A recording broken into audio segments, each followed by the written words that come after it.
네, 여보세요? 네, 여보세요? 네, 안녕하세요, 아이님. 네, 안녕하세요, 선무님. 네, 반갑습니다. 네, 반갑습니다. 네, 오늘 아주 기묘한 이야기가 있다고 하셔서 전화를 드렸습니다. 네, 이건 제가 지금도 흉터가 꽤 크게 남아있는 다리 다쳤을 때 일에 관한 얘기인데요.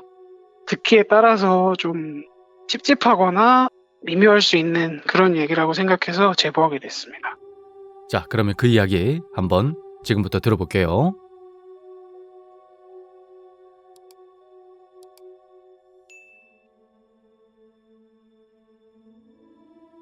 이거는 아까 말씀드렸던 대로 제가 다리를 다쳤을 때의 얘기예요. 네. 지금으로부터 세면 한 25년 전? 오, 그때쯤 제가 어린 시절에 살던 곳은 이제 강원도의 양구라는 엄청 작은 동네거든요. 네. 군대 다녀오신 분들 중에는 아마 이름만 듣고도 그 동네 하면서 싫어하실 만한 그런 동네라고 생각해요. 네. 아직 지금 저희 외할머니가 실제로도 아직 거기 살고 계셔서 정확한 지명은 피해서 얘기하도록 하겠습니다. 네.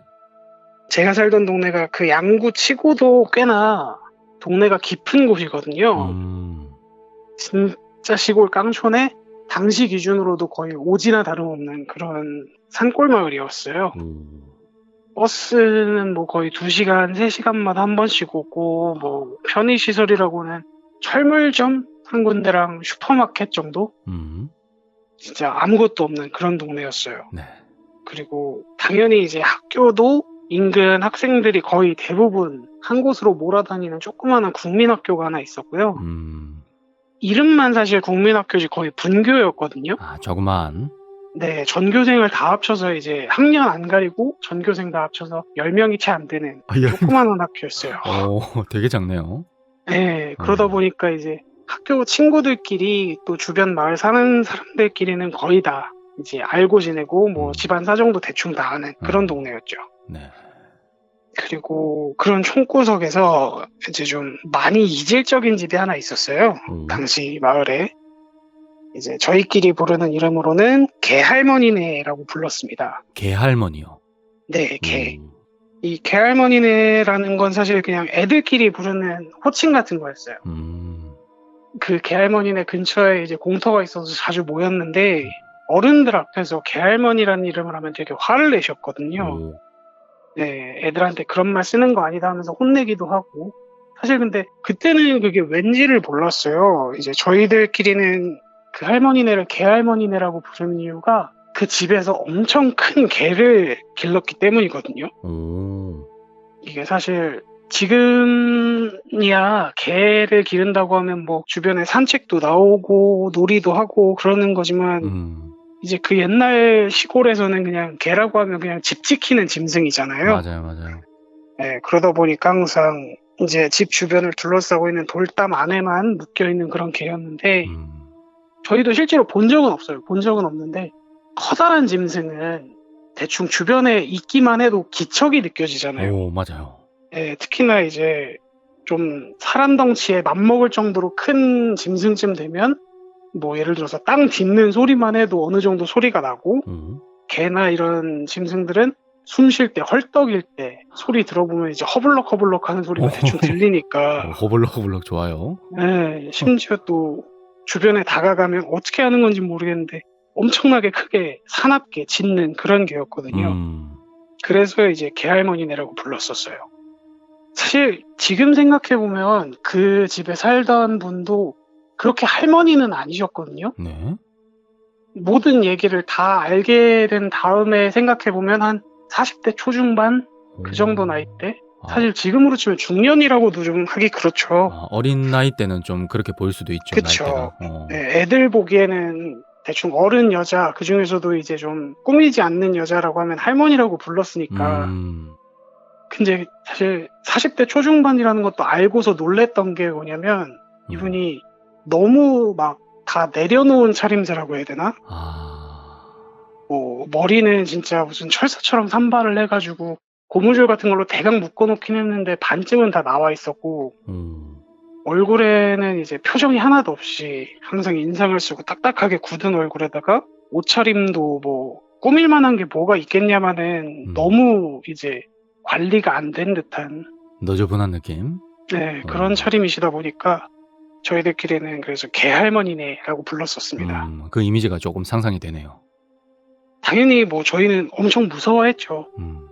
지나가다가 얼굴 마주치면 보통 동네 주민들 같은 경우엔 뭐, 아, 누구누구네 애구나, 어디 가니, 이런 식으로 얘기가 응당 한두 마디쯤 오고 갈 법한데, 네. 그런 것도 없이 그냥 논일 반일 하다가 이렇게 쪼그리고 앉아서 저희랑 눈이 마주치면 그냥 이렇게 뚫어져라 쳐다보다가 다 지나가고 나면 고개만 휙 돌리고 마는 그런 분이셨어요. 목소리도 거의 듣지 못했던 것 같아요. 근데 아까 말씀드렸다시피 하필이면 이제 또 그분 집 주변에 네. 공터가 있었거든요. 좀 널찍하니. 건물을 세우려던 건지 뭔지 모르겠는데 널찍한 공터가 있어서 저희가 항상 거기서 모여서 놀았단 말이에요. 네. 어느 날 이제 학교가 좀 일찍 끝나서 저희들끼리 당연하다는 듯이 그 공터에 모였어요. 사실 전교생 9명, 10명 그런 데니까 따로 나뉘어서 놀지도 않고 그냥 여자애들은 한 구석에서 뭐 고무줄놀이 하고 저희들은 또 한 구석에서 말뚝박기 하고 이런 식으로 놀고 있었는데 네. 동네마다 혹시 그런 거 아세요? 그 주인도 누군지 모르고 뭐 어디서 왔는지도 모르고 누구 건지도 모르는데 있는 그냥 그런 낡은 공? 공. 아, 네. 그 어느 동네나 있었죠. 껍질. 바람 예. 다 빠져가지고. 겉껍질이 막 이렇게 너덜너덜하고. 네. 예, 색깔이 또 거무죽죽하고. 도색은 다 벗겨지고 털밥 시날리고 그런 낡은 공이 있었는데 그날따라 이제 말뚝박기를 하고 놀다가 그걸 또 차고 놀게 된 거예요. 아, 그 동네도 있었네요. 네, 놀랍게도. 네. 그걸 막 차고 놀고 있었는데 서로 공을 주거니 받거니 하다가 누가 그걸 뻥 찬 거예요. 힘껏. 근데 하필이면 또 그게 그 개할머니네 문 밑으로 이렇게 떨어진 거죠. 이게 그냥 굴러간 거면 사실 가까이 가기만 해도 개가 짖으니까 무섭긴 해도 가져올 수 있잖아요. 네. 근데 이제 아까도 말했다시피 이게 바람도 좀 빠지고 그런 공이다 보니까 그 양철로 된 대문 밑에 이게 끼듯이 들어간 거예요. 아, 그 문틈 아래 그 공간 사이로? 네, 이게 공이 워낙에 좀 말랑말랑한 그런 상태다 보니까 퉁퉁하고 튕겨서 거길 들어가더니 딱 꽂혀서 움직이질 않는 거예요. 아. 야, 저거 어떻게 하냐, 저희들끼리 막 야단이 났죠, 사실. 심지어 그걸 찾던 사람도 이제 저희 중에서는 그래도 비교적 덩치가 크고 물론 그래봐야 초등학생이니까 네. 6학년쯤 됐겠지만 쌍둥이 형제가 있었는데 그중에 형 쪽이었거든요. 네. 걔도 이제 안색이 새파래진 거예요. 그 형도. 오. 저기는 진짜 초등학생이 갈 수 없는 그런 공간쯤으로 저희끼리는 생각을 했기 때문에 어떻게 하냐 하다가 이제 당연히 이제 의견이 찬 사람이 가져오는 걸로 몰리잖아요. 네. 이게 시선이 조금씩 모여드니까 그 형이 아, 난 도저히 못하겠다. 그러더니 이제 그나마 좀 그 집에 가까운 쪽에 있었던 저한테 네가 가져와라 그러는 거예요. 당연히 난 절대 못한다고 막 천부당만부당한 일이라고 막 거부를 하는데 그 형이 그때 했던 말이 너 그거 가져오면 내가 집에 있는 게임 CD를 하나 주겠다 그러는 거예요. 아니 그 시골 깡촌에 심지어 그 옛날에 게임은 사실 그냥 이제 당시에 불법으로 인터넷 설치하면서 게임 깔아주고 가시는 그런 거밖에 없던 시절이었거든요, 사실. 이제 그나마 이제 그 쌍둥이네 같은 경우에 부모님이 좀 개방적인 분이시라 이제 읍내에서 애들이 게임 CD 사고 이런 걸 좀 봐주는 편이었어요. 그렇다 보니까 이제 동네에서 좀 유일하게 컴퓨터 쪽으로 좀 그런 가진 권력이 있는 그런 쪽이었는데 당연히 엄청 부러웠지만 아시잖아요. 이제 그 시절 애들이 잘 시켜주지 않는 거. 본인 거다, 막 이러면서. 네, 내 거다 하면서 이제 하는 거 구경이나 했지 사실 몇 번 하지도 못했거든요. 네. 근데 심지어 그걸 하나를 준대요. 못 참죠. 이건 가야 된다 이제 생각이 든 거죠, 사실. 진짜 무서운데 게임 CD를 진짜 꼭 준다고. 그 심지어 아마 게임 이름도 아마 말해가지고 지정해놓고 갔던 것 같아요. 지금은 기억이 안 나는데 너 이 게임 달라 하고 얘기를 하고 이제 천천히 다가를 갔죠. 주변에 가까이 가니까 그날따라 걔가 조용해요. 고요해요. 분명히 안에 있는 건 알겠어요. 왜냐면은 아까도 말했지만 워낙에 짐승이 등치가 크면 움직이는 소리가 들리니까 헐떡거리는 소리 이런 게 들리니까 있는 건 알겠는데 그날따라 안 짖는 거예요. 어떻게 하지 하는데 막상 가까이 가니까 이게 그때서 생각이 난 게 공을 빼야 되잖아요. 근데 이 양철 대문 밑에다가 손을 집어넣을 수는 없죠. 당연히 개가 있으니까. 네. 그렇다고 주변에 뭐 이걸 안전에서 바깥으로 이렇게 쳐낼 만한 막대기 같은 것도 거의 안 보이고 어떻게 하지 하고 있는데 뒤에서 그래요. 너 그거 발로 이렇게 안에서 바깥으로 이렇게 차내면은 금방 뺄 수 있지 않겠냐. 아, 이렇게 약간 이렇게 눕는 식으로 해가지고. 예, 이렇게 주저앉다시피 해가지고 이렇게 다리를 안쪽으로 긁어오면 되지 않느냐. 갈고리질을. 그러는 거예요. 아, 근데 무섭잖아요, 사실. 네. 손도 무서운데 발도 무섭기는 매한가지거든요. 네, 그러니까요. 망설이다가 제가 결국은 이제 대문 안쪽에다가 발을 집어넣고 이렇게 갈쿠리질 하듯이 툭툭툭툭 치는 거죠. 그러다가 톡 쳐서 공이 빠져나왔어요. 근데 문제는 뭐냐면 양철 대문이라는 게 기억하시는 분들이 계실지 모르겠지만 이게 엄청 좀 헐거워요. 대부분은 딱 맞아야 되니까. 근데 그 밑에 공이 끼어 들어갔었잖아요. 네. 그러니까 공이 빠지면서 갑자기 문이 이렇게 살짝 헐겁게 올라가 있던 게 떨어지면서 철컹 소리가 난 거예요. 아, 들려 올라가 있던 게 공이 빠지면서 내려왔네. 그쵸. 예. 그러면서 엄청 큰 소리가 나서 저는 놀래가지고 몸이 굳었는데 그때 발 밑에 뭔가 새까만 게 갑자기 훅 튀어나왔다가 들어가는 거죠. 그리고 너무 놀래가지고 왁 소리를 지르면서 발을 뺐는데 그 새까만 게 지나간 자리에 갑자기 발목에 피가 터져 있는 거예요. 복숭아뼈 있는 그쪽. 딱 거기에서 진짜 농담이 아니라 손가락 3마디? 성인 손가락으로 2-3마디 되는 폭에 구멍이 나 있는 거예요. 살점이 이렇게 뜯겨져 나간 거죠.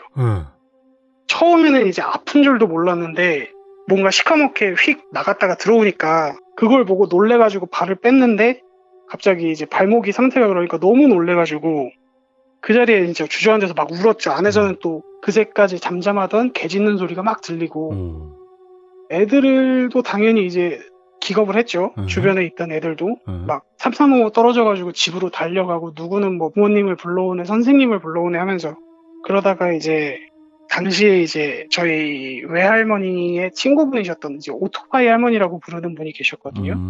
동네에 이제 유일하게 혼자 오토바이 타시는 분.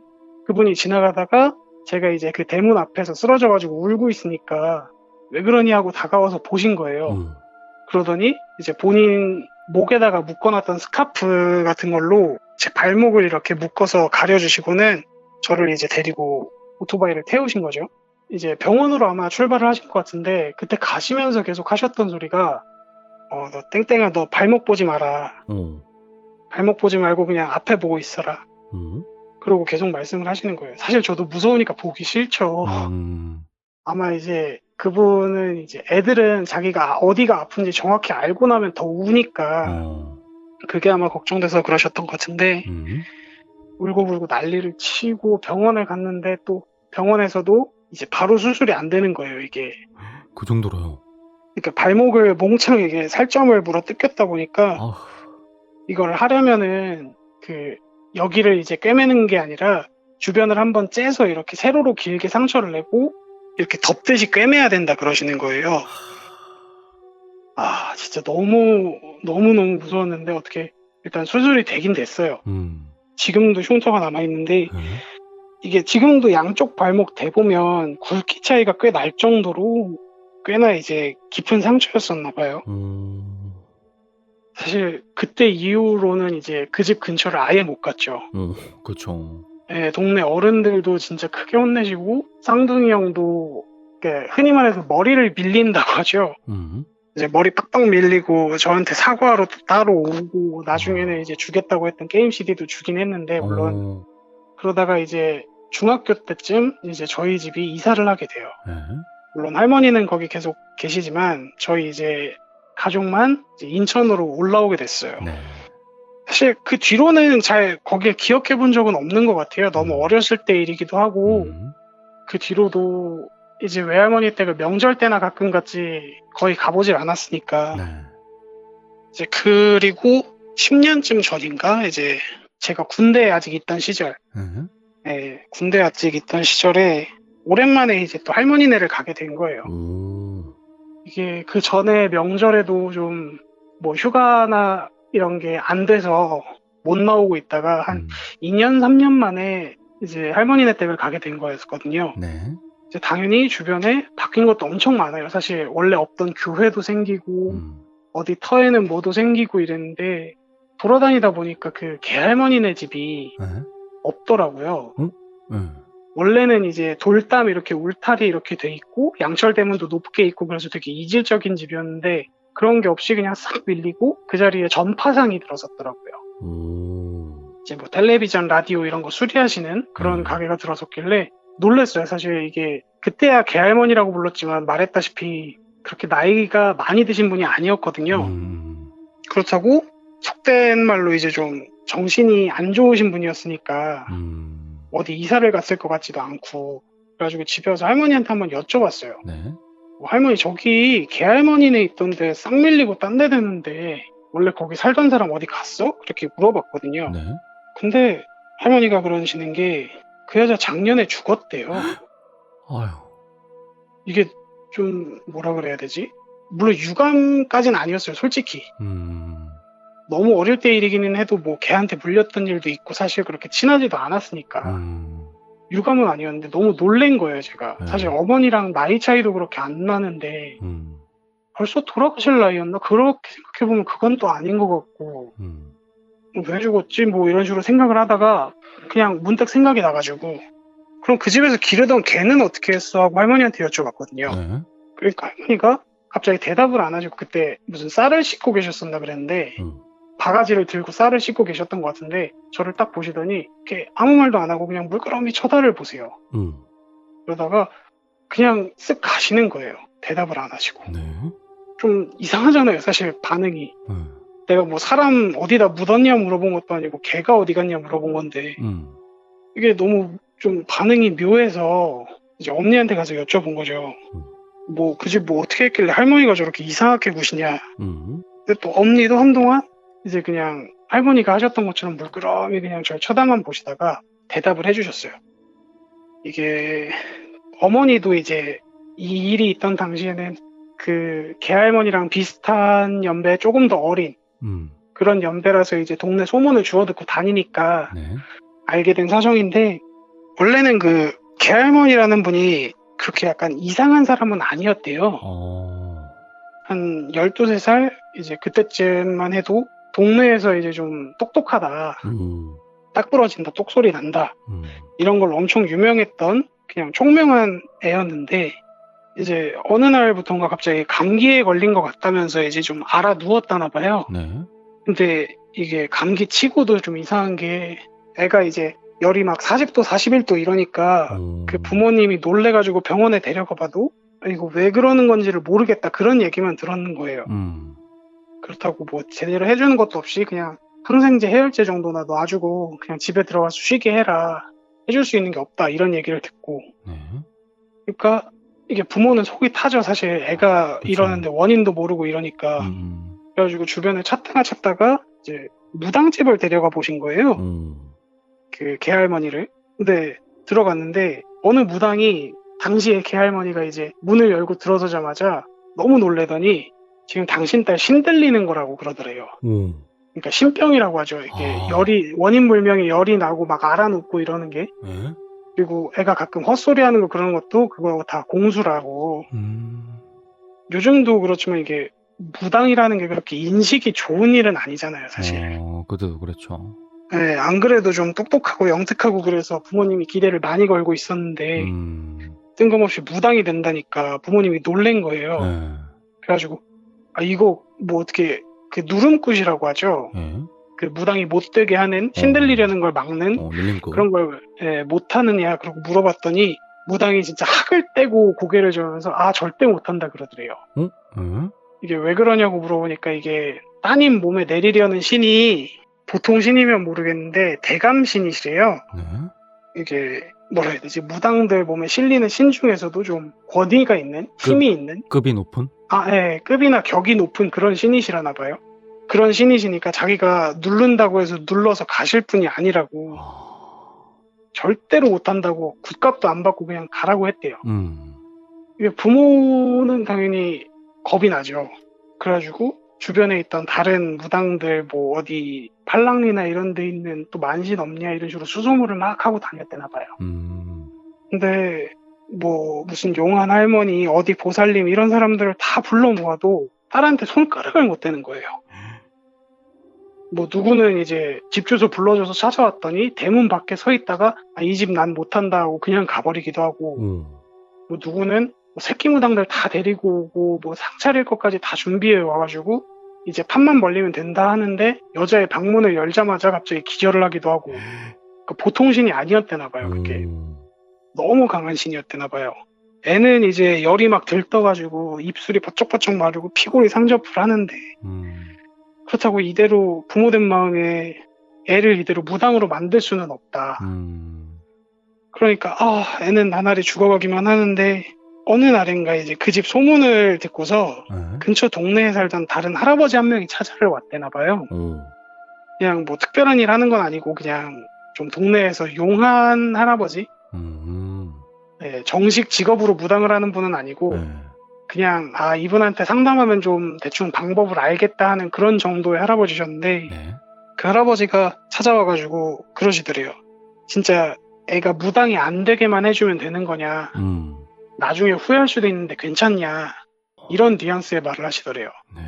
뭐 사실 무당이 되는 것보다야 더 후회할 일이 있겠느냐고 얘기를 했었나 봐요. 그 부모가. 그래서 이제 그 할아버지가 어떤 방법을 알려줬대요.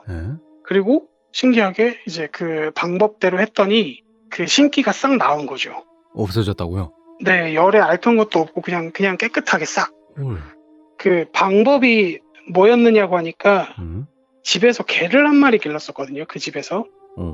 이제 흰색 털 많이 나는 삽살개 비슷한 개였는데 그 개에 멱을 따다가 생피를 먹이라 그랬대요. 기르던 개의 멱을 따가지고 생피를 그거를 들이키게 하면 무조건 신병은 낫는다. 그 이유가 뭐지? 그러니까 이게 정확히 사정은 안 나왔고 그 할아버지도 그렇게 말을 해준 건 아니었는데 이제 어른들 하는 얘기를 주워 모아 보면은 이게 그 내려오려던 신이 아까 전에 대감신이라 그랬잖아요. 대감신, 네. 힘이 센 것도 센 건데 어디 가서 좀 당귀깨나 낀다 그러죠. 좀 세력이 있는 그런 신이래나 봐요. 그러니까 그런 신이다 보니까 자존심도 세고 그래서 암만 자기가 몸주가 급해도 걔랑 겸상을 하진 않을 거라고. 자존심 때문에? 네. 여기서 몸주라는 거는 그 신이 실릴 그 몸을 말하는 거죠. 그 개할머니. 네, 개할머니. 그러니까 아무리 급해도 걔랑 겸상은 안 할 거다. 그러니까 그 신이 내려앉을 자리에 개를 들인 거죠. 그 할머니는. 이게 되게 신기하기도 하고 좀 찝찝하기도 하고 그래서 가만히 듣고만 있다가 제가 엄니한테 물어봤어요. 그러면은 그때 내 발목 물었던 개는 뭐냐고. 큰 개. 네, 흰 개는 분명히 그때 멱을 따서 피를 먹였다 그랬으니까 죽었을 거 아니에요. 그러면 그 뒤에 뭐 새로 기른 개야? 이렇게 물어봤는데 엄니가 하는 말이 그때 그 집이 그렇게 되고 나서 그 개할머니네 부모님은 그냥 너무 심적인 고생이 컸었는지 일찍 돌아가시고 그 개할머니도 혼자서 그냥 부모님이 남겨준 밭, 논 이런 거 읽으면서 그냥 자기 입에 풀칠만 하고 산다. 근데 그런 집에서 어떻게 개를 새로 기르겠냐고. 그 집에서는 그 뒤로 개 기른 적이 없대요. 뭐예요? 큰 개가 있었잖아요. 그게 개가 아니었었나 봐요. 소름. 잠깐만. 이게 그때서야 좀 생각이 난 건데 네. 처음에 이제 다리를 물렸을 때 있잖아요. 네. 그때 다리를 빼서 봤는데 그때 동그랗게 상처가 났다 그랬죠. 근데 이제 나중에 뭐 다른 짐승한테 물린 적이 있어요, 제가. 다른 개한테도. 근데 이게 짐승이 물면 그렇게 살점이 동그랗게 떨어질 수가 없더라고요. 막 이렇게 막 난리가 개 주변에 나죠. 이빨 자국이 나고 헤집어지니까 개 같은 경우에는 특히나 더. 그러니까 살점만 똑 끊겼던 게 그래서 그때 이제 오토바이 어머니가 가면서 그랬나 봐요. 너 상처 내려다보지 말라고. 애가 이제 괜히 사람한테 어떤 거리감 같은 게 생길까 봐 그러셨던 것 같아요. 아니, 그럼 설마 혹시 네. 그 할머니였던 거죠. 걔가 아니라. 그 개할머니한테 물렸다고요? 네. 무서워하고 덩치 큰 소리만 듣고 막 개 짖는 소리 내고 그랬던 게 걔가 아니라 그 할머니였었나 봐요. 아, 미쳤다. 아우, 소름 끼쳐, 씨. 아,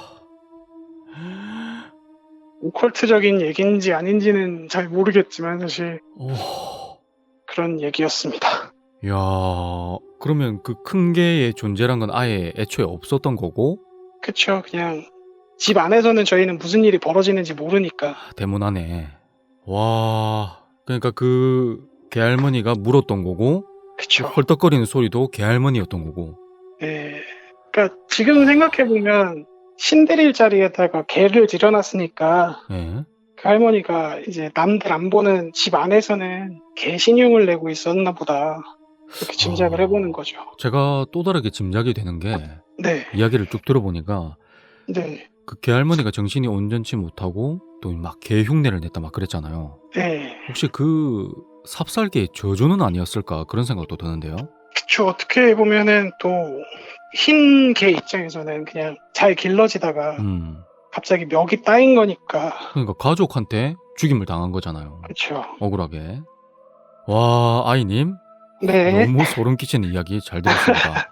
오, 아우, 소름 끼쳐. 마지막에 와, 완전 전율이 막 오네요. 아니, 개가 아니었다니 진짜 말이 안 된다. 어우, 아, 소름 끼쳐. 지금도 어디 가서 하지는 못하는 얘기긴 해요. 아, 그렇구나. 저도 좀 찝찝해서. 좀 트라우마가 좀 됐었겠습니다. 네, 그 뒤로 상필 한동안 되게 개를 무서워했었는데 생각해보면 개를 무서워할 일은 아니었던 거죠. 개가 아니었으니까. 와, 너무 충격이다 진짜. 와, 진땀 흘리면서 우리 아이님 이야기 오늘 너무너무 잘 들었습니다. 아우, 감사합니다. 네, 감사합니다 아이님. 네, 수고하셨습니다. 네, 감사합니다. 네. 네.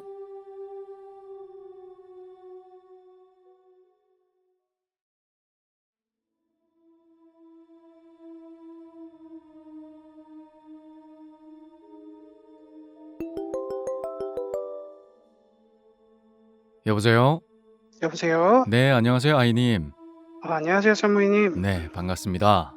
오늘도 이렇게 인터뷰 참여해 주셔서 감사드리고요. 오늘은 어떤 이야기를 들려주실 예정이신가요? 이번에는 사실 지난번이랑 다르게 제가 겪은 이야기는 아니고요. 친하게 지내던 지인의 아버지 이야기입니다. 오. 다른 것보다는 사실 듣고 나서 찝찝하거나 씁쓸한 뒷맛이 있을 수 있어서 그 점 미리 말씀드리고요. 네, 알겠습니다. 자, 그러면 그 이야기 지금부터 한번 시작하도록 하겠습니다.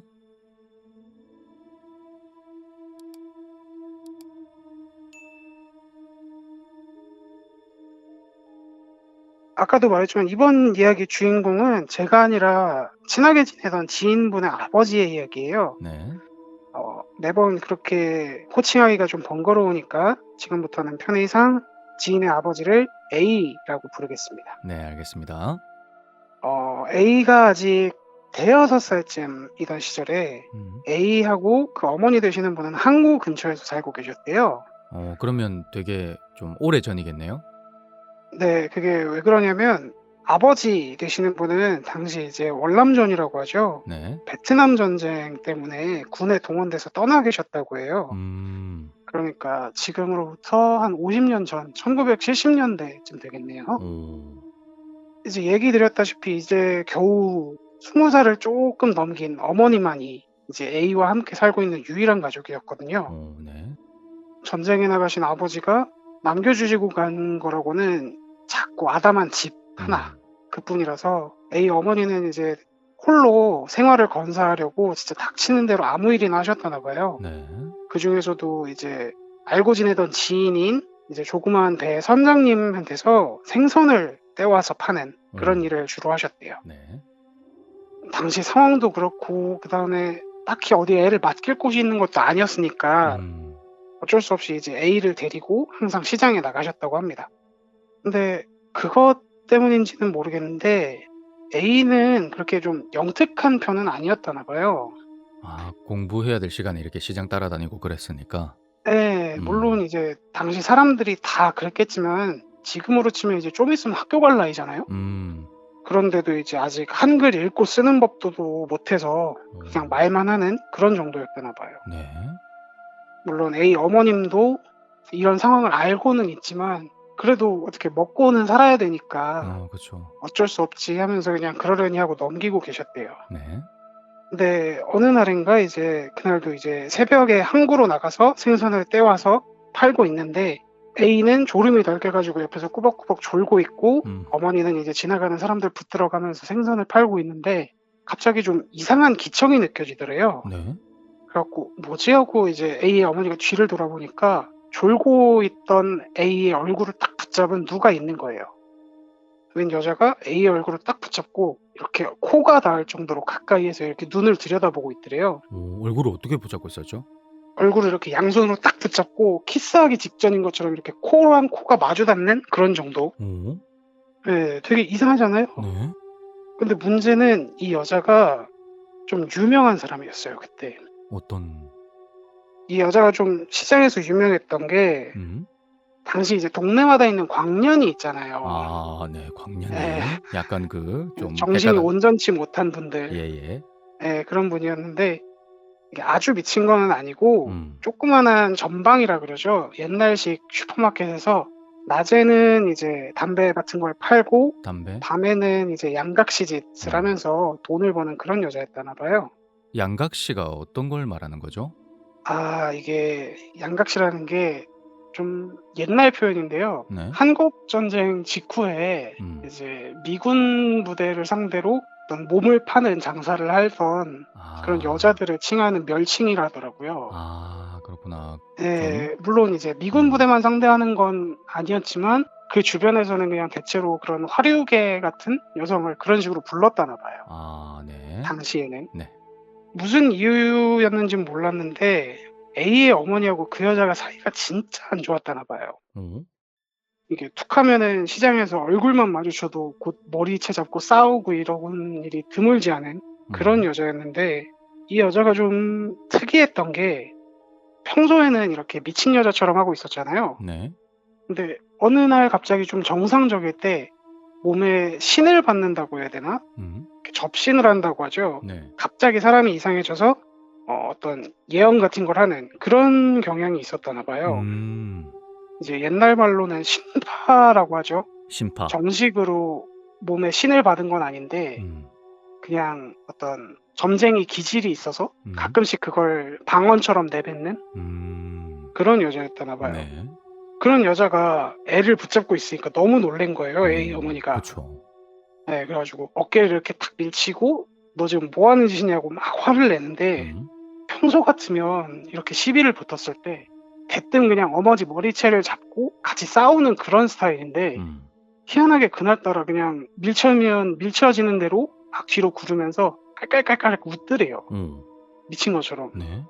근데 어머니가 너무 놀래가지고 이렇게 굳어있는데 그 여자가 한다는 말이 내가 니년 언제 죽나 하고 보려고 했다.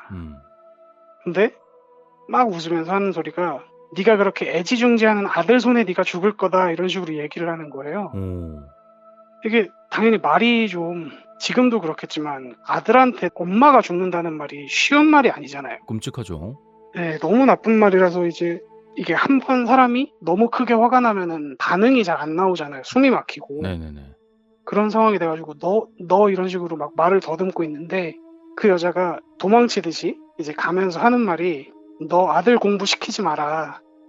네 애가 책을 펴면 네 년이 죽을 거다. 이런 식으로 떠들고는 가더래요. 공부를 시키면 죽는다는 게 말이 안 되잖아요, 사실. 무슨 말이죠, 대체? 사실 당시에 A 어머니도 그 말을 이해를 못 하셨대요. 물론 지금 들어도 누군들 한 번에 이해할 수 있는 말은 아니지만. 네. 근데 처음에는 너무 화가 나기도 하고 평소에 이제 점쟁이 기질이 있던 여자였으니까 겁이 좀 나기도 하고 그래서 가만히 계셨는데 곰곰이 생각을 하다 보니까 이게 화가 나기보다 오기가 나더래요. 오기. 네. 네. 오기가 막 치솟아서 그 어머니가 오히려 그 뒤로 이제 평소에는 그냥 애가 자기 따라오게 내버려 뒀었잖아요. 네. 근데 갑자기 주변에서 막 책을 구하기 시작하신 거예요. 어머니가? 네. 네. 내가 니년 하라는 대로 할 것 같냐 이런 오기가 들어서 주변에서 뭐 당시에 동화책을 손으로 옮겨 쓴 사필본이나 무슨 한글로 된 전단지나 이런 거를 막 끌어모아서 A한테 주면서 너 이거 보고 한글 공부해라. 오. 최소한 말이라도 떼라 이런 식으로 지시를 하신 거예요. 네. 이제 근데 문제는 뭐냐. 이 A라는 친구가 공부 욕심이 전혀 없는 사람이었던 아. 거예요. 네. 아니 근데 이게 듣기에는 좀 너무 멍청하고 아둔해 보이는데 사실 그런 것도 아닌 게 이 A는 공부가 아니라 다른 데에 욕심이 있었나 봐요. 네. 이게 뭐냐면 반짝이는 물건에 대한 욕심이 좀 있었대요. 남자아이인데 반짝이는 물건. 그쵸. 이게 좀 특이하죠, 사실. 되게 한숲의 특이하네. 처녀도 아니고 음. 반짝이는 물건만 보면 사족을 못 쓴다는 게 좀 이상하잖아요. 네. 이게 너무 특이한 게 애가 아직 말도 다 안 뗐는데 시장에서 지나가는 사람들 구경하면서 시계나 아니면 뭐 당시 여성들이 들고 다니던 양산이나 이런 걸 보면서 너무 흥미를 갖는 거예요. 오죽하면 이제 당시 시장에서 점포를 내놓고 장사하던 전당포를 떡하면 구경을 가가지고 거기서 뭐 시계, 폐물 이런 것들 내놓은 걸 구경하면서 시간을 보낼 정도로 너무 관심이 많았었나 봐요. 굉장히 특이한 경우네요. 그쵸. 남자치고는 좀 많이 특이한 취미죠. 네. 오죽하면 이제 그 전당포 주인이 수시로 그 구경하러 오는 A를 때려서 도둑 취급을 할 정도로 그렇게 다녔었대나 봐요. 네. 이제 어머니는 당연히 질색을 하셨겠죠. 그쵸. 물론 네, 남자가 붓두방 문턱 넘으면은 뭐 소위 말해서 뭐 떨어진다 이런 표현을 하던 시대인데 글 공부하라고 이제 책도 구해오고 없는 살림에 책도 구해오고 뭐 사오고 했는데 그걸 들여다보지는 못할 망정 집에 있는 칼이나 뭐 엄마가 생선 토막 낼 때 쓰는 막칼 같은 걸 보면서 구경하고 앉았으니까 아, 그것도 반짝거리니까. 그쵸. 그것도 반짝거리는 물건이라고 그걸 또 보고 있었던 거예요. 네. 당연히 이제 집에서는 너 그런 데에 절대 관심 갖지 마라 이런 식으로 엄포를 놓으셨대요. 행여나 뭐 전당포 가서 들킨 날이면은 매를 놓아서라도 말리려고 하셨겠죠. 네. 그러던 어느 날 이제 A의 어머니가 이제 장사 도와주는 거 너 됐으니까 집에 가서 글 공부해라 이런 식으로 애를 먼저 보내셨대나 봐요. 네. 그래서 A가 이제 집으로 돌아오는 길이었는데 집 앞에 웬 손님이 와 있더라는 거예요. 네. 근데 그 손님이라고 하기도 좀 그런 게 흰색이 너무 꾀죄죄하더라는 거예요. 얼굴에는 막 떼꾸정물인지 탄 건지 모를 검댕이 잔뜩 묻은 데다가 옷도 하나같이 막 여기저기 찢겨지고 정상이 아닌 차림?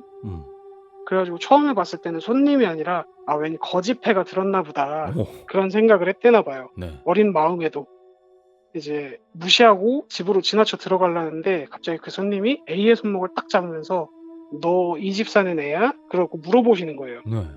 그래 뭐 애 여기 살아요 이런 식으로 대답을 했더니 한다는 말이 자기가 너네 아빠 친구인데 어머니께 전할 물건이 있다는 거예요. 네. 그리고선 어머니 뭐 언제 돌아오시냐 지금 어디 가시면 만날 수 있냐 이런 식으로 물어보더라는 거죠. 네. 근데 이제 당시 장사 접으려면은 시간이 아직 한참 남았기도 했고 거기까지 가는데 이제 걸어서는 한 1시간, 1시간 반 정도 걸리는 그 정도 거리였단 말이에요. 아, 그 시절에는 그 정도로 또 걸어 다녔으니까. 네, 그쵸. 그 당시에는 그게 그렇게 드문 일이 아니었으니까. 네. 그걸 설명해 주니까 그 손님이 엄청 난처해 하더래요. 아, 어쩌지 시간이 없는데 하면서. 이제 갈팡질팡을 막 하다가 그 아버지 친구라는 사람이 이거 네가 어머니께 전해드려라.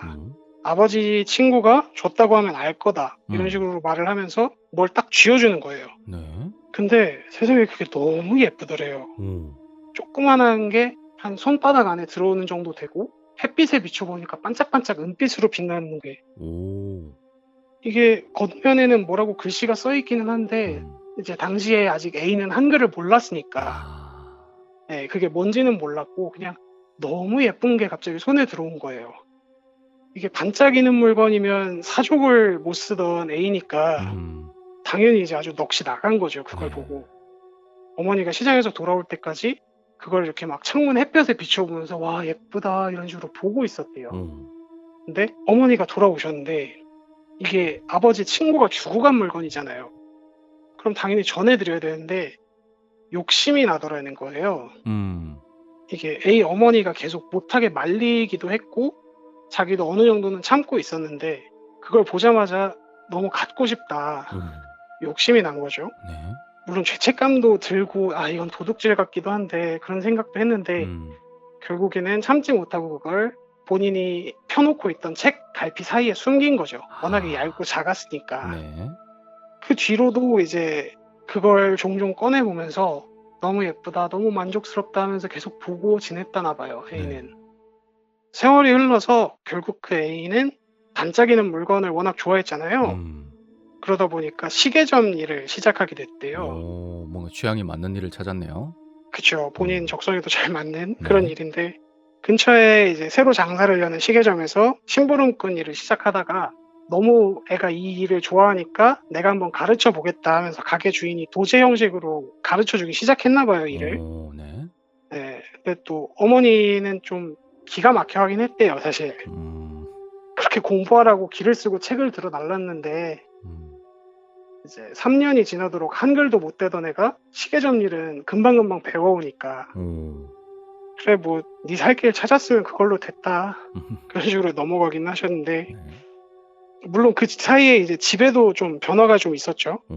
어머니도 장사를 하고 애도 돈을 벌기 시작하면서 살림이 좀 편 거예요. 그래서 집도 증축도 하고 그럭저럭 먹고 살게도 됐고 어머니는 또 이제 돈이 모이니까 가판에서 이제 생선만 내놓고 파는 대신에 가게를 정식으로 내서 생선 장사를 시작하기도 하셨고요. 오, 잘 됐네요. 네, 근데 희한한 게 절대로 이사는 못하겠다 그런 얘기를 자주 하셨대요, 어머님이. 왜요? 남편이 집 주소를 여기밖에 모른다. 그러니까 남편이 돌아오려면 우리가 이 자리에 계속 살아야 된다 이런 얘기를 하셨대나 봐요. 당연히 이제 세월이 많이 흘렀으니까 월남전 이후로 거의 5년이 넘게 흐르는 시간이 있었으니까 주변에서는 당연히 그 양반 죽었을 거다 그런 얘기를 하는데 어머니가 그런 얘기를 하면 되게 화를 내셨대요. 내가 안다. 나는 부인이니까 알 수 있다. 남편은 분명히 살아있고 여기로 돌아올 거다 이런 얘기를 했대요. 아, 그래서 이사를 못 갔구나. 네, 주변에서는 오죽하면 이제 그때까지만 해도 아직 20대였으니까 젊은 여자가 애 기르면서 청산가구 노릇하는데 당연히 뭐 재가라고 하죠. 당시 말로는. 재혼 얘기도 많이 나오는데 그때마다 그걸 다 거부를 하고 혼자 A를 기르셨다나 봐요.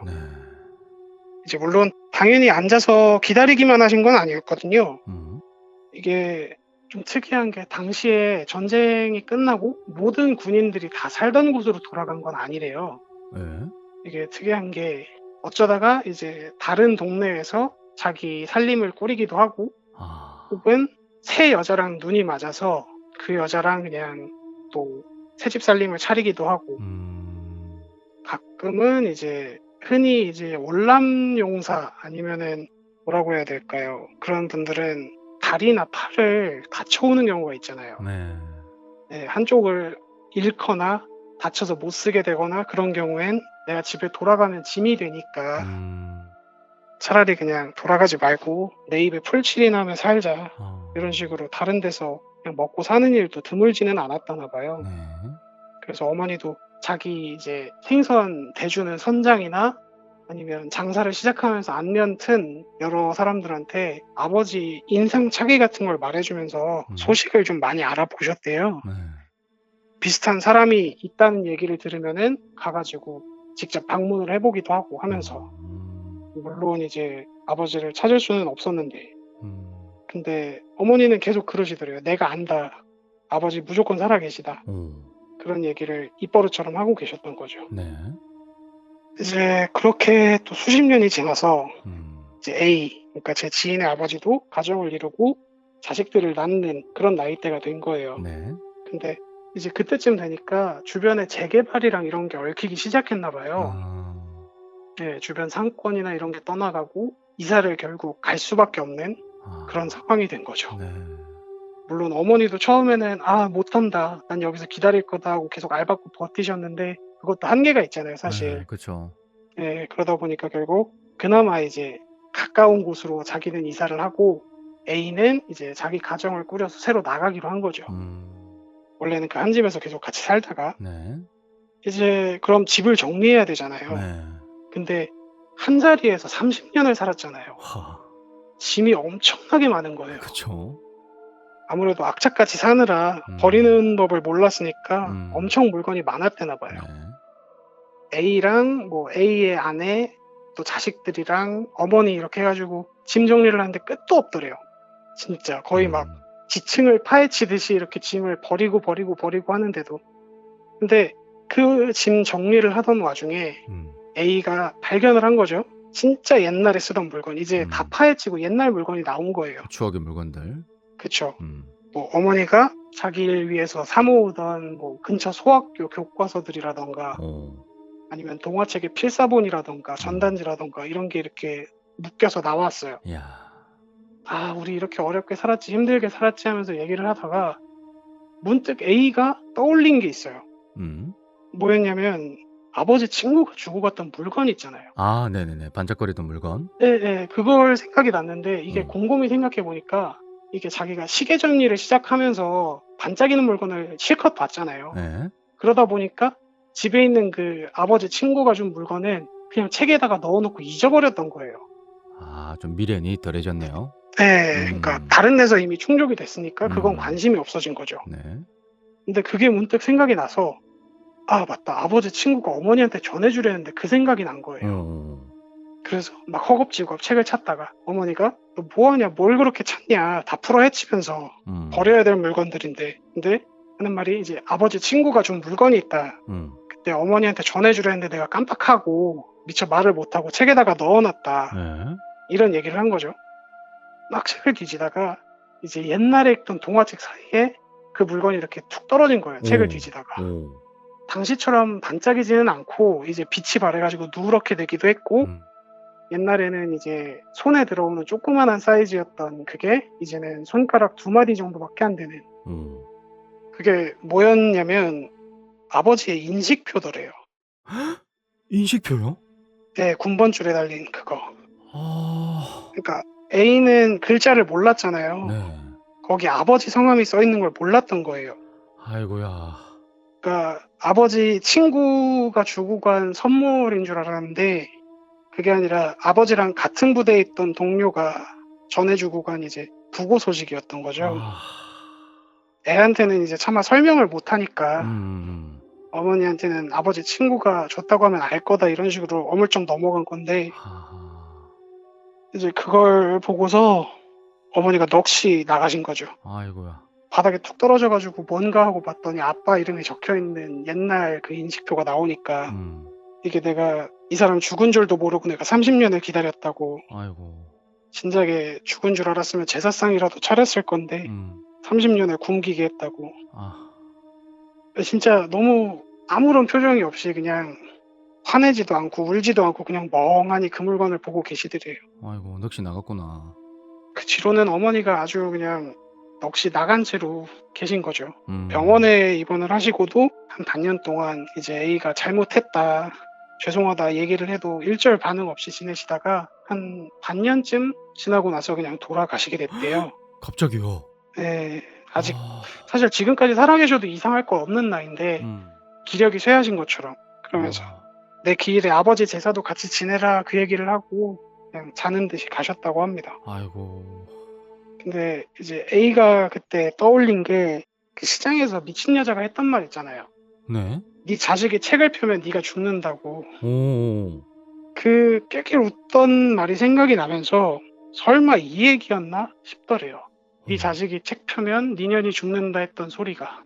딱 지금 그런 상황이 벌어졌네요. 그쵸. 자식이 책을 펴면 어머니가 죽는 그런 상황이었던 거죠. 이게 저는 좀 생각을 했던 게 혹시 차라리 좀 뭐랄까 먼저 알았더라면 네. 차라리 당시에 아버지가 죽은 사실을 그때 바로 알았으면 오히려 그냥 잘 살았을 건데 이제 어머니랑 원한이 있던 그 여자가 어떤 해코지를 하려고 그런 식으로 알려준 게 아닌가 그런 생각이 들더라고요. 저는 좀 반대로 생각이 드는데 네네. 오히려 책을 펴서 그러니까 네. A가 시계방 말고 공부에 관심이 들어서 다시 공부할 거라고 책을 폈다면 그리고 그 인식표가 일찍 발견되어서 그걸 어머니께 전달을 미리 드렸다면 A 어머니가 더 일찍 돌아가셨을 거다. 좀 오히려 그렇게 생각이 드는데. 그럴 수도 있겠네요. 그것도 어. 맞는 말이네요. 그 둘 중에 뭐가 맞는지는 그쵸. 잘 둘 다 모를 일이죠. 그럴듯하네요. 네. 어. 처음 듣고서 저는 사실 술자리였었는데 얘기를 들은 게 음. 너무 좀 뒷맛이 나쁘더라고요. 어. 사실 오컬트적인 얘기라기보다는 그냥 너무 안타까운 일 같아서 예, 기억에 오래 남았던 그런 얘기였습니다. 야, 그게 진짜 아버지의 인식표였다는 거는 진짜 이야기 들으면서 상상도 못 했네요. 아, 그쵸. 와. 와. 자, 오늘 진짜 기묘한 이야기다라고 표현을 할 수 있는 그 이야기 너무너무 잘 들었습니다, 아이님. 네, 감사합니다. 네, 아이님 감사합니다. 네, 좋은 밤 되세요. 네. 네.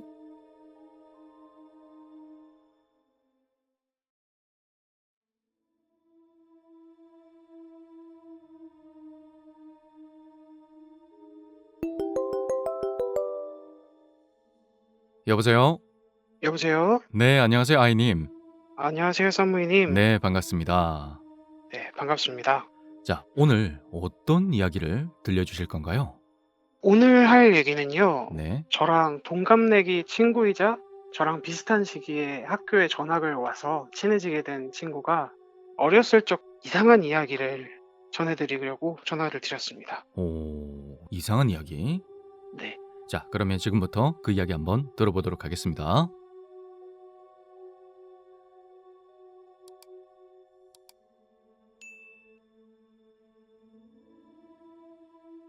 지인, 그러니까 제가 같이 전학을 오게 된 친구를 A, 그리고 이 친구가 원래 알고 있었던 다른 친구를 B라고 칭할게요. 그러면 그 이야기를 들려주신 분이 A네요. 네네. 네.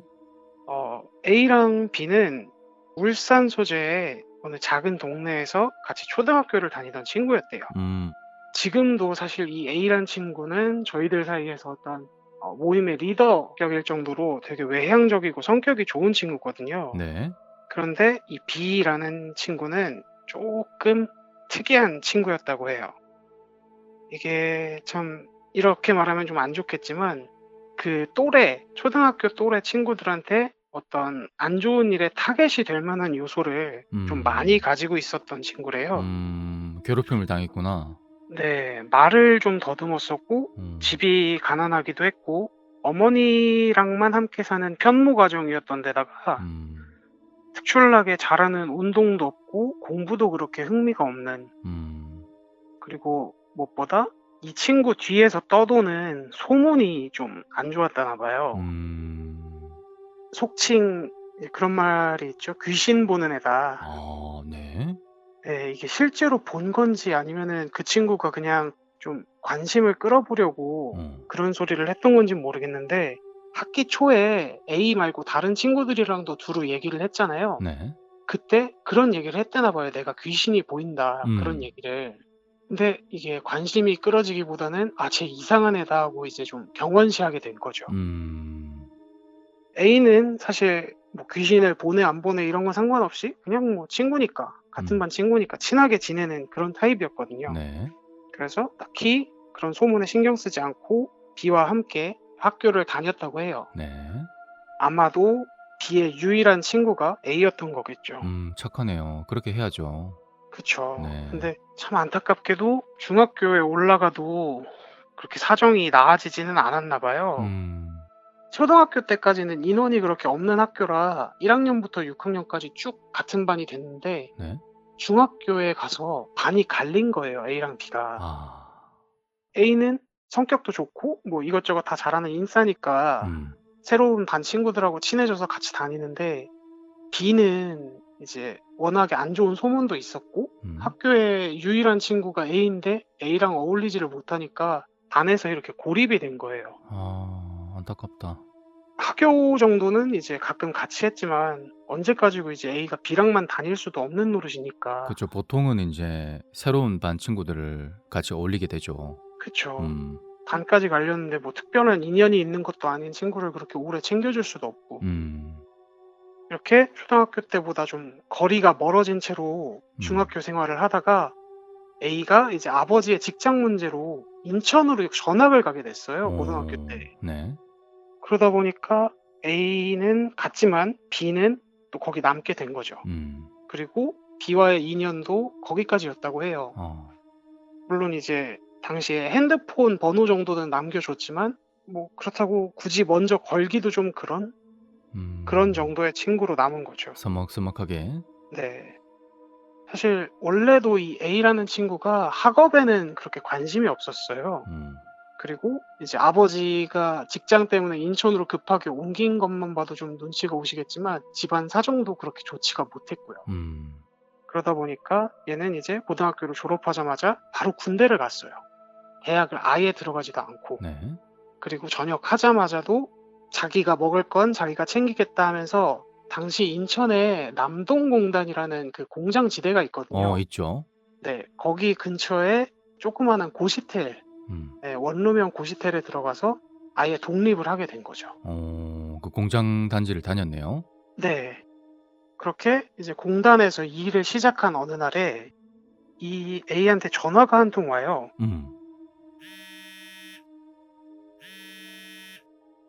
그게 누구였냐면 몇 년 전에 연락이 끊겼었던 B였어요. 이게 쓰던 번호는 바뀌었지만 당시 이제 신청해두는 서비스 중에 이 번호 주인분은 어떤 번호로 옮겨갔습니다 하고 알려주는 그런 게 있었잖아요. 네, 있죠. 네, 이것 덕분에 연락이 닿았다고 하더라고요. 뭐 오랜만에 이제 전화도 왔겠다. 이 친구는 뭐 성격도 사교적이고 친구 좋아하니까 너무너무 반갑게 전화를 받았대요. 네. 뭐 요즘 뭐 난 어디에 있고 무슨 일을 하고 이런 얘기를 막 하는데 너는 혹시 뭐 하냐고 물었더니 B가 하는 말이 자기는 공부 중이래요. 좀 특이한 게 지금 군대를 전역했다 그랬잖아요. 네. A는. 그러면 그때쯤이면 대학쯤일 텐데 A가 기억하기로 B는 학업에도 그렇게 관심이 없었던 것 같은 거예요. 그렇다고 이 친구가 무슨 공무원 준비를 할 만한 성격도 아니고 그래서 좀 이상하다 생각하긴 했는데 사실 그때쯤에서 뭐 특별한 직업이 없다면 그냥 공부 중이야 라고 말했을 수도 있으니까 네, 그냥 어물어물 넘어갔었나 봐요. 네. 근데 그렇게 사소한 얘기가 막 오고 가는데 B가 좀 이상한 말을 하는 거예요. 어떤? 자기 어렸을 적에 혹시 귀신 본다던 소문 너도 들어봤었냐? 뭐 들어는 봤다 그런 식으로 대답을 했대나 봐요. 네. 근데 B가 하는 말이 그거 사실 맞다고. 나 귀신 본다고. 근데 이게 참 웃기잖아요, 사실. 뜬금없이 20대 초중반 나이에 몇 년 전에 연락 끊겼던 애가 갑자기 전화를 해서 나 귀신도 좀 보고 신기도 좀 있다 이런 얘기를 한다는 게 갑작스럽죠. 그쵸. 갑작스럽기도 했거니와 이게 혹시 좀 얘가 뒤늦게 중2병 같은 게 왔나? 그런 생각도 좀 들고 그래서 그러냐고 그래 하고 말았는데 이 B가 그 A의 떨떠름한 대답에도 불구하고 얘기를 강제로 이어나가더래요. 내가 신기가 좀 있는데 요즘에 자꾸 악몽을 꾼다. 근데 그 악몽에 A 네가 나온다. 그런 얘기를 하더래요. 네. 그게 무슨 소리냐. 네가 악몽 꾸는데 내가 거길 왜 나와 하는데 이 B가 하는 말이 내가 봤을 때 이건 아무리 봐도 네가 안 좋은 일을 당할 징조다. 그리고 꿈에서 자꾸 이상한 형체가 보이는 걸로 봐서는 어떤 악귀 같은 게 너한테 들러붙은 것 같다. 그런 얘기를 하는 거예요. 네. 앞서 했던 얘기도 사실 그렇게 진지하게 듣고 있지 않던 와중에 갑자기 뭐 악귀라느니 이런 소리를 하는 것 자체가 사실 영 떨떠름해서 그때쯤부터 이제 전화에 하던 열기도 식고 그래 그렇구나 한 정도로 대답을 하는데 이 B가 거기서 가일층 더 말을 이어붙이는 게 그래서 내가 널 꼭 도와줘야겠다 이런 얘기를 하더래요. 네. 난 괜찮아 이런 식으로 계속 떼어내는데 한 10분 정도를 계속 내가 널 꼭 도와줘야 된다. 어렸을 때 네가 나한테 유일한 친구였고 그 친구 해준 은혜를 갚아야겠다. 그런 식으로 계속 말을 하면서 꼭 도와줘야 된다고. 진짜. 근데 이게 아무리 봐도 무슨 사이비 종교 같고 A 입장에서는 네. 그래서 한 몇 번 떼어내다가 좀 진지하게 야 됐다고 이런 식으로 말을 딱 끊었대요. 네. 그제야 되니까 이제 B가 그래 하고 잠잠해졌고요. 그러더니 하는 말이 그러면 너 요새 사정이 좀 안 좋다 그러지 않았냐 혼자 나와서 그러면 내가 하다못해 반찬이라도 좀 보내주겠다 그런 얘기를 하더래요. B가. 네, B가.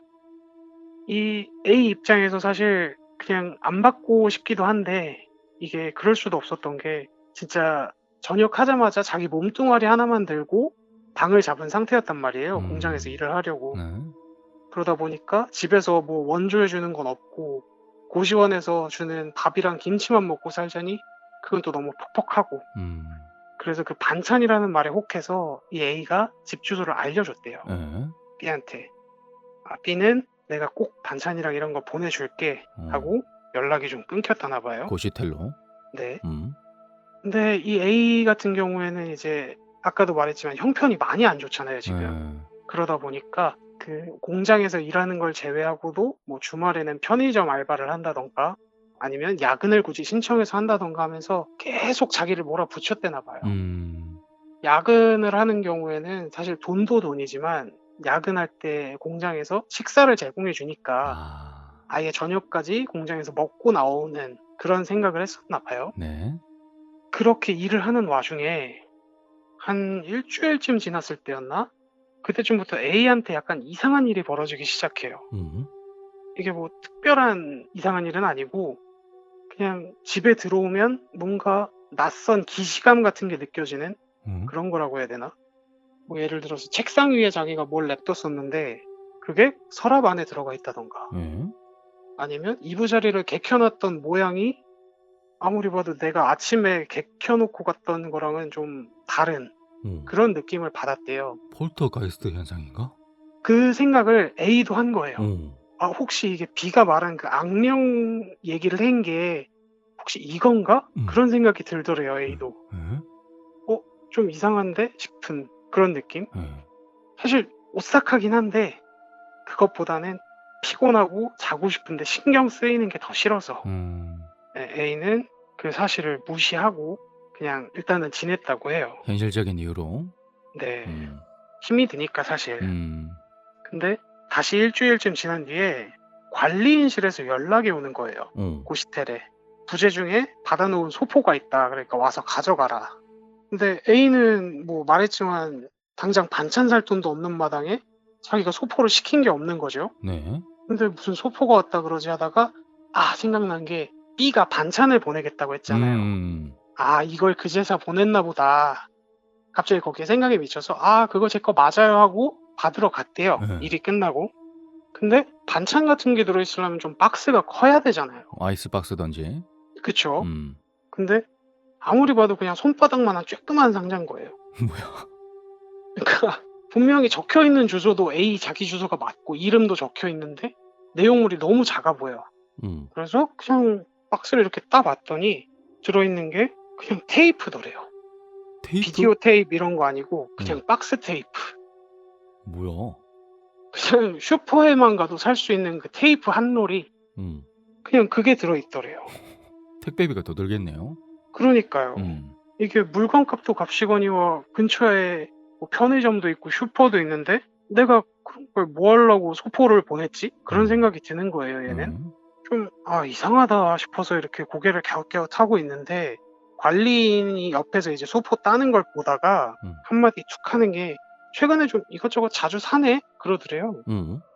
이게 얘는 지금 핸드폰비 내기도 어려워서 전화랑 문자도 자기가 걸지는 않는 그런 시절이었는데 내가 뭐 이런 물건을 살 리가 있나. 저 이거 제가 시킨 거 아니에요. 누가 보냈나 봐요. 그런 얘기를 했대요. 네. A는.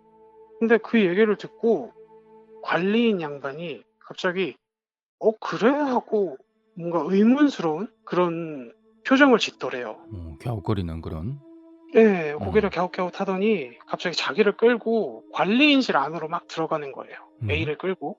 그 안에 뭐가 있었냐면 아무리 허름하긴 했어도 고시텔은 고시텔이다 보니까 CCTV가 있었대요. 그쵸. 네, 복도에 달아놓은 CCTV가 있으니까 그거를 이제 볼 수 있는 관리인실 안으로 데려간 거죠. 그리고 그 관리인 아저씨가 어떤 영상을 틀어주는데 보니까 이제 낮에 찍힌 CCTV 영상인가 봐요. 네. 복도 끝에 있는 창문에서 이렇게 빛이 들어오고 이제 A가 머물고 있는 방문이 이렇게 위에서 비스듬하게 찍히는 그 영상인데 막 되감기를 하다가 보니까 그 안에서 자기가 나오더래요. 방에서? 네, A가 낮이면은 일을 하고 있을 시간인데 내가 나오더래요. 어?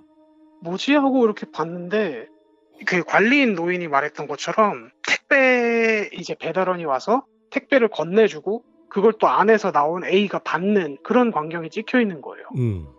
이게 아무리 봐도 나예요. 머리카락도 이제 군 전역 직후라 짧은 그 상태고 옷도 내가 집에서 입는 그 추리닝 같은 옷 그걸 그대로 입고 있어요. 자세히 보니까 A는 이제 내가 아닌 걸 알잖아요. 저게 나는 아니다라는 걸. 자세히 보니까 묘하게 차이가 나요. 그래서 이게 무슨 일이지 싶잖아요, 솔직히. 예? 내 집에서 내가 나오고 있다는 사실 자체가 좀 말이 안 되잖아요. 소름 끼치죠. 나는 일을 하고 있는 중인데. 그래서 이 A가 다음날 이제 급하게 연차를 내고 관리인실 그 아저씨랑 얘기를 해서 관리인실에 숨어 있다가 다음날 오전이 됐을 때 자기 방을 직접 찾아가 본 거예요. 예. 그래서 문을 이렇게 똑똑 두드리니까 안에서 진짜 집주인인 것처럼 자기가 원래 거기 사는 사람인 것처럼 자연스럽게 문을 열어줘요, 누가. 그리고 얼굴을 봤더니 자기의 옷을 입고 나랑 똑같은 머리를 한 B가 안에서 나오더래요. B가요? 네, B가. 네. 좀 기가 막히죠, 사실. 네. 너무 어이가 없고.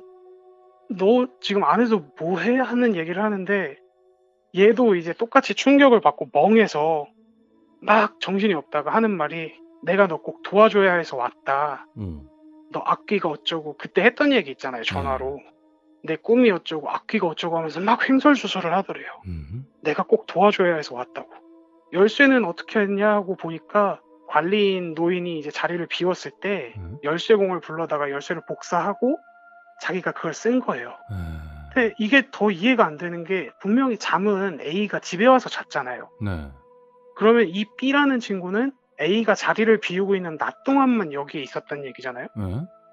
이게 너무 이해가 안 되는 거예요. 사실 만약에 얘가 어디 갈 곳이 없어서 돈이 없어서 이런 짓을 저지른 거라면 동기는 이해가 돼요. 물론 그 일은 이해가 안 되더라도. 근데 얘가 하는 짓이라고는 낮에 A의 방에 들어가서 A 인척을 하는 거밖에 없는 거잖아요. 그쵸. 오후 되면 이제 퇴근할 때쯤 되면 또 도망쳤으니까 B는 너 이걸 왜 이렇게 한 거야 하고 물어를 봤대요. 근데 계속 뭐 귀신이 어쩌고 악몽이 어쩌고 그 얘기만 막 횡설수설하고 제대로 된 대답은 못하고 그러더라는 거예요, B가. 진짜 맘 같아서는 사실 이건 경찰에 당장 신고를 해야 된다. 그런 생각이 들었는데 물론 어렸을 때 정도 정이지만 얘가 아무리 봐도 정상이 아닌 거예요, A가 봤을 때. 그쵸. 예, 말을 더듬는 것도 그대로인데다가 이게 얘 말이 진짜라면 얘는 뭐 귀신, 악귀 이런 얘기가 진짜인 줄 알고 와서 이러고 있었다는 거니까 아 진짜 됐고 너 열쇠 내놓고 그냥 가. 그리고 다시는 오지 마. 이렇게 얘기를 하고 그냥 돌려보내기만 했대요. 그 뒤에 혹시 몰라서 뭐 문에 그 열쇠 넣는 곳도 아예 교체를 해버리고 관리인 통해서 CCTV도 주기적으로 보고 그러면서 사실 그 뒤로 B가 더 찾아오는 일은 없었다고 해요. 다행입니다. 네, A는 그냥 별 이상한 새끼 다 보겠네 그 생각만 하다가 일은 마무리가 된 거죠. 네. 그렇게 지내다가 한 반년쯤 지났을 때 이제 그럭저럭 사정이 핀 A가 추석 때가 돼서 고향집을 올라가게 돼요. 울산에 있는. 네. 부모님은 또 인천에서 사실 하던 일이 잘 안 돼서 다시 울산으로 내려가신 상황이었거든요. 아, 네. 네, 원래 지내던 곳 근처에 새로 집을 마련해서 도로 내려간 상황이었고 또 초등학교 때 살던 곳이랑 그렇게 거리가 멀지 않으니까 오랜만에 고향 친구들도 볼 수 있게 된 거죠. 오랜만에 만난 초등학교, 중학교 때 동창 친구들을 막 불러서 너 잘 지내냐, 너 요즘은 어떠냐 이렇게 술을 막 마시고 있는데 문득 B가 생각이 난 거예요, A가. 좀 사실 집에 대한 얘기, 집에 무조건 들어왔다는 얘기는 그냥 숨겨두고 요즘 B는 어때? 이렇게 운을 띄웠대요. 근데 이 친구들이 하는 말이 B가 이미 죽었다는 거예요. 에? 사실 뭐 어떻게 지냈길래 갑자기 그 나이에 죽냐 이런 얘기를 하니까 이 B라는 친구가 A가 고등학교 때 이제 인천으로 넘어갔잖아요. 네. 이 B라는 친구도 그때랑 거의 비슷하게 고등학교를 그냥 자퇴를 했대요. 아. 그리고서는 뭐 딱히 공부를 하거나 하는 것도 없이 그냥 친구들 돌아다니는 거 보면서 동네를 유령처럼 이렇게 떠돌아다니다가 음. 어느 날인가부턴가 그 혹시 옛날에 아파트 같은 데 보면 네. 창문에 이렇게 무슨 사 해가지고 집에서 하는 점집 아시나요? 아. 본 적 있는 것 같아요. 네, 그냥 어디 따로 가게를 차리지는 않고 음. 자기 살고 있는 아파트에다가 점집처럼 꾸며서 손님을 받는 맞아요. 그런 점집을 다니는 게 보이더래요, 애들 음. 눈에. 사실 애들이 보기에는 어렸을 때부터 얘가 뭐 귀신을 보내 신기가 있네 하는 소문이 돌았었으니까 음. 그래, 그럼 뭐 무당집 다니는 거 보니까 아마 정식으로 무당이 되려고 하나 보다. 오. 그런 생각이 들었나 봐요. 네. 사실 그때쯤 돼서는 이제 직접 괴롭히기도 좀 거리가 많이 멀어졌으니까 그냥 길 지나가다가 보이면 야, 너 언제 무당 되냐 하고 이렇게 말을 건네봤대요. 약간 지분거리는 느낌으로. 그랬더니 평소에는 뭐 근처를 지나가던 인사를 하던 그냥 아예 사람 안 보인다는 식으로 그냥 무시를 하던 B가 엄청나게 화를 내면서 나는 무당 안 될 거라고, 나는 절대로 하기 싫다고 이런 식으로 막 소리를 지르더래요. 아니 그럴 거면 점집은 뭐 하려 다녀. 그렇잖아요, 솔직히. 이게 이 친구들이 보기에도 너무 자주 다녔으니까 점집을. 사실 그 이상 물을 건덕지도 없거니와 그냥 엮이기도 싫어서 그냥 거기까지만 알아보고 무시를 했대요. 그러다가 갑자기 최근에 이제 동네에 부고 소식만 돌더라 그러더라는 거죠. 얘기는 여기서 끝이에요. B가 왜 집에 들어왔었는지 아니면 뭐 B에게 어떤 사정이 있었는지까지 A가 알아보지는 않았다나 봐요. 그냥 어렸을 때부터 좀 정상이 아닌 친구였으니까 뭔가 걔 나름의 어떤 이유가 있었을 거다 그렇게 하고 그냥 무시를 했는데, 그 몇 년 전인가 랑종이라는 영화 나온 거 아세요? 봤습니다 그거. 네, 나홍진 감독이 연출했던 네. 되게 재밌는 공포 영화인데 이게 개봉을 하고 엄청 입소문을 탔잖아요. 사실 인터넷 기사로도 엄청 돌고 그러니까 저랑 뭐 A랑 또 다른 친구들 몇몇이 이제 고등학교 때 같이 지냈잖아요. 전학을 와서 저도 그때 당시에 고등학교 전학을 갔고 A도 전학을 오게 돼서 급격하게 친해졌던 친구 무리가 있었는데 그 친구들 무리하고 영화를 보러 갔어요, 저희가. 네. 그 랑종이라는 영화를. 근데 거기 극 등장인물 중에 그 무당인 주인공 말고 주인공의 언니 캐릭터가 있어요. 네. 이 언니 캐릭터가 하는 말이 있는데 원래는 내가 무당이 됐어야 됐는데 동생인 너한테 무당이 될 운명을 물려주기 위해서 뭐 신발을 바꿔 신었다, 속옷을 바꿔 입었다 이런 얘기를 막 하는 거예요. 근데 영화를 보다가 갑자기 그 부분이 됐는데 하고 B가 생각이 났어요. 제가 갑자기 그 생각이 나면서 옆을 돌아봤는데 A랑 저랑 계속 눈이 마주치는 거예요. 그러니까 아마 그 친구도 비슷한 생각을 했나 봐요. 혹시나 이 B라는 친구가 무당이 되기 싫다 그랬잖아요. 네. 그러니까 이거를 A한테 자기의 어떤 무당이 될 팔자를 옮겨주기 위해서, 그러니까 떠넘기기 위해서 A인 척을 한 게 아닌가 그 생각이 드는 거예요. 갑자기. 그 친구가 집에 침입을 했을 때 상황을 생각해보면 얘는 사실 뭔가 다른 짓을 하진 않았어요. 뭘 훔쳐가지도 않았고 뭘 해코지를 하지도 않았고 그냥 집에 들어와서 소포를 시켜서 A인 척 소포를 받고 A의 옷을 입고 A처럼 머리 모양을 하고 그게 정말 이해가 안 되잖아요, 사실. 네, 그렇죠. 어떤 무슨 해코지를 하려는 것도 아닌데 왜 그런 짓을 했을까 했는데 이게 그 점집을 다니면서 공부를 했다 그랬으니까 B가 혹시 그 공부했다는 게 자기 팔자를 남한테 떠넘기기 위한 수작을 배워온 게 아니었을까 그런 생각이 갑자기 들더라고요, 영화를 보면서. 그리고 그게 뭔가 잘못돼서 어떤 자기가 원래 받았어야 될 신한테 해코지를 당해서 일찌감치 좀 급사를 맞은 게 아닐까 그 생각을 하더라고요. 동티난다고 하죠. 네, 동티. 그러니까 그런 걸 받아서 나쁜 어떤 영향을 받은 게 아닐까 그 생각이 들더라고요. 야, 뭔가 합리적인 어떤 추측이 되긴 하네요. 네, 이게 사실일지 아닐지는 아직은 잘 모르겠어요, 솔직히. 이미 이제 고인이 되셨으니까. 이미 죽었으니까 B는. 그러다 보니까 그냥 A랑도 그때 영화 마치고 그냥 술 한 잔 기울이면서 너도 아까 거기서 눈 돌린 거 보니까 그런 생각한 거 아니냐 그런 얘기가 오고 가는 정도였는데 어떨까 전 아직도 좀 궁금하긴 합니다. B의 사실 진의가 뭐였을까가. 야, 뭔가 소름이 끼치는 이야기입니다. 자기의 그 무당이 되려는 팔자를 남한테 동의도 없이 몰래 떠넘기려 했다는 그런 네. 추측이 되는 이야기. A가 사실 좀 속상해했던 게 음, 다른 초등학교, 중학교 동창들은 애초에 친하지도 않았으니까 음, 이런 짓도 못했을 거 아니에요. 잘해주고 친구라고 생각했던 애한테 그런 어떤 짓을 당할 뻔했다는 게 많이 속상해하더라고요. 안타깝습니다. 두 분 다. 네. 자, 아무튼 이야기 중에 참 B도 안타깝고 B가 뭐 친구와 친해지지 못하는 그런 성격을 가졌다 한들 괴롭히면 안 되죠. 그런 애를. 그죠? 그쵸. 그건 분명 나쁜 짓이죠. 네, 그 지금 이야기를 듣는 분들도 분명히 아셔야 됩니다. 그런 약간 조금 부족하고 뭔가 이렇게 단점이 있는 사람이라도 절대 이렇게 괴롭히거나 놀리거나 그런 짓을 하면 안 돼요. 벌 받아요. 물론 B도 잘못한 짓이 있지만 B에게도 그런 일이 있어서는 안 됐죠. 그러니까 맞는 말씀입니다. 맞습니다. 참 안타까우면서 기묘한 사연. 아유, 너무너무 잘 들었습니다.